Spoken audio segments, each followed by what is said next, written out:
Continuing in Swift Rivers by Cornelia Meigs, we're doing chapter 5C, the end of chapter 5. The chapter is entitled The King of Spain's Daughter.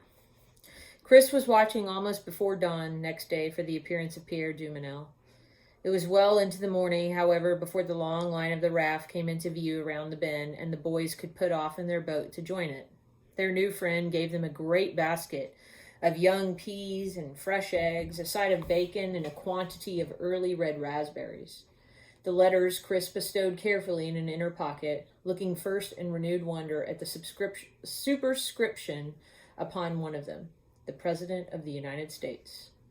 Pierre Duminel opened his eyes in astonishment at seeing his former assistants appear out of nowhere, and laden with such strange gifts. The men of the raft were full of enthusiasm for such an addition to their fare, and over the midday meal told the boys something of the man to whom they had given such timely aid.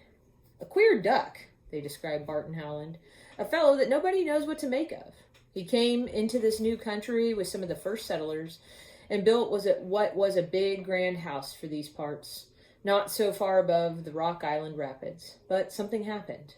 I never rightly heard just what, and he went away to live by himself on what's come to be called Howland's Island.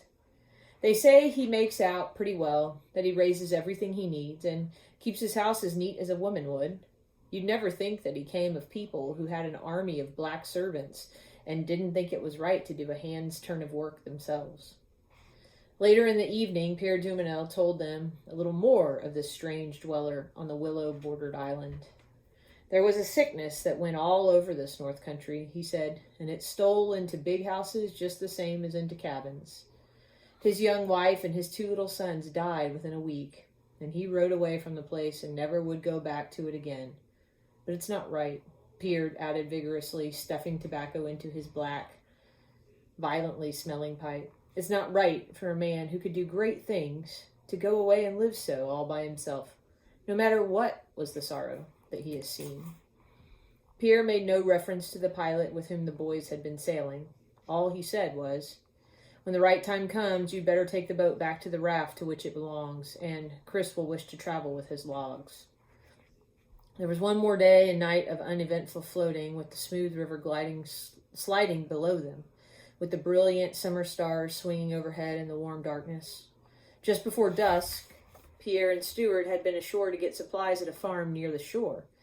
When they returned, Stuart had something odd to tell his comrade. The farmer had some report that we couldn't understand, brought by an Indian who came in to sell him berries. Something about trouble down at Lone Tree Crossing, but such vague talk that we could not make anything of it. The night was without a breeze and very hot, so that few could sleep, and all longed for the rain which might bring a breath of freshness to the heavy air.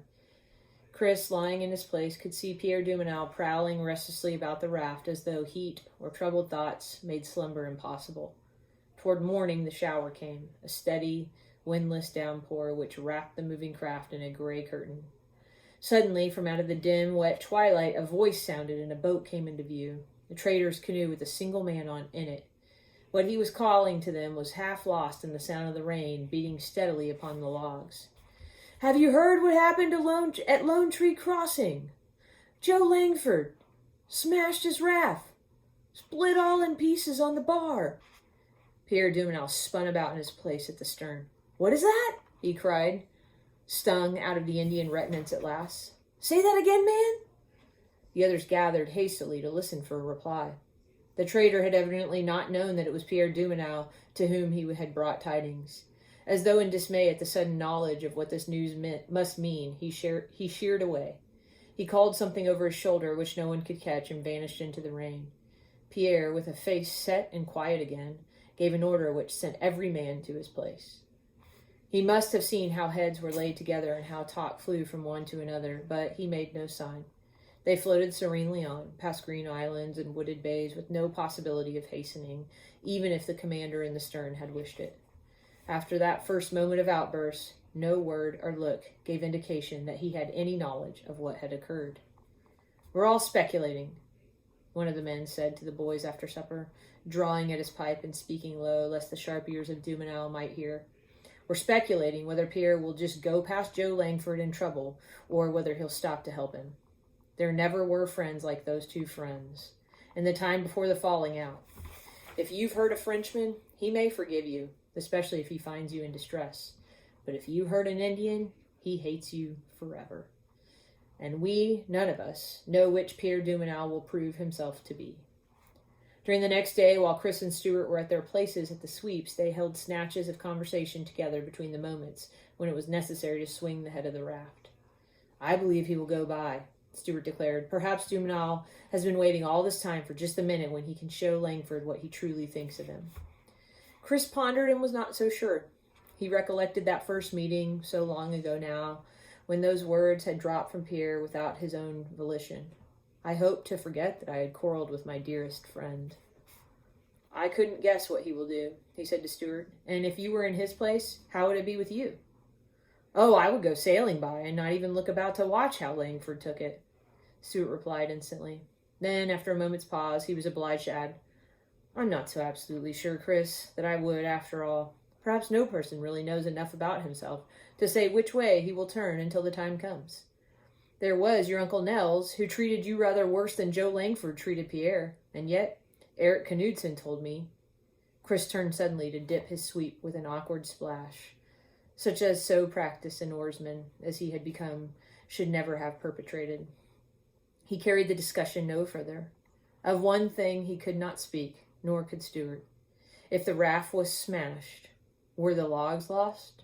The logs of Chris and Alexis Dahlberg? Through the whole of the day, every eye was strained forward, every sense on the alert. Never had their mode of travel seemed more unbearably slow. The river was growing ever wider and the banks more level. Long ago they had passed the last white trunks of birches. Instead, they saw now great banks of close foliage, which stood for elm, scrub oak, and hickory. Of these, however, Chris took no note, for his mind was upon one thing only. It was toward evening that they rounded a final bend and saw a line of red flares stretching, so it seemed, far out into the river. It was even as the passing trader had reported. Joe Langford and his raft had gone aground at Lone Tree Crossing. As they floated closer, they saw that the long bar of sand lay in an elbow of the channel, just where a crosswind and the slightest awkwardness and handling would bring a raft into peril. And into this peril, the fortune of the river had flung Joe Langford headlong and his command with him. It was not until they came very near that they could see in the fading light the true magnitude of the disaster.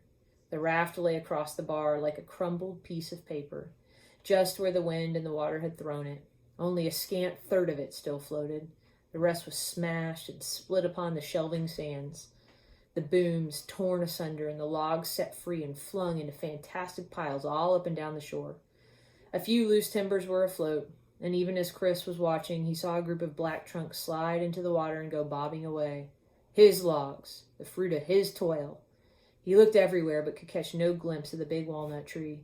His mind felt stunned and numb. He could think dully of but a single question, unimportant in the midst of a great disaster. Has the little nut tree been rescued? The low water has saved most of the timber so far, a raftsman said as he stood watching beside the boys. But with every inch of water that comes up, every inch the river comes up, there will be more to get away. I'm certainly sorry for Joe Langford. They came nearer. They were abreast of the wreck. Almost involuntarily, every man took his place beside his steering sweep, awaiting the command to swing in. The crew on the broken raft were shouting to them. One lifted a torch from its socket and waved it about his head. But Pierre Dumenil stood unmoving in the stern, and his craft floated on. They were passing. They were fairly by. He won't leave them. He can't, Chris cried fiercely to himself. Just at that instant, the quick order came. Head her in. The raft turned about in a long curve, came to a standstill in an eddy, and lay along the shore. Make fast, Dumenil directed, and put the boat over the side. Chris, you and Stuart are to take the oars. As they pulled across the bar, the last of the light died behind them, so it was quite dark when the boys laid the skiff alongside the stranded raft. The man with the torch came to meet them and stood holding it above his head to shine down into the boat. It was Jacob Wolfe. We would never have broken up like this if Joe Langford had been handling her, he said, but he's not known anyone since the evening after we passed Howland's Island. Why don't you pick up your logs, man? demanded Pierre impatiently. You'll lose them all if you don't set to it. Seems sort of heartless to be out chasing logs, and him, Jacob jerked his head toward the shelter in the storm, and him going. Going? It was Dumenal who echoed the word.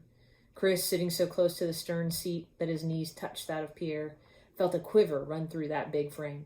Yes, going, Wolf repeated. He spoke stolidly, but his voice was belied by a sudden working of his hard, leathery face. He lies there and just asks for two things. First water, and then Pierre Dumenal. The boat gave such a sudden jerk that both the boys caught the boom logs to keep it from capsizing. It was only because their commander had leaped so suddenly from his place. The two sat looking at the loose logs, which dipped a little still from the pressure of those rapidly running feet. They saw Pierre lift the canvas curtain that closed the door to the pilot's shelter. "Joe!" they heard him cry out in a voice such as no man had ever known him to use before. "Joe! My friend! My friend!"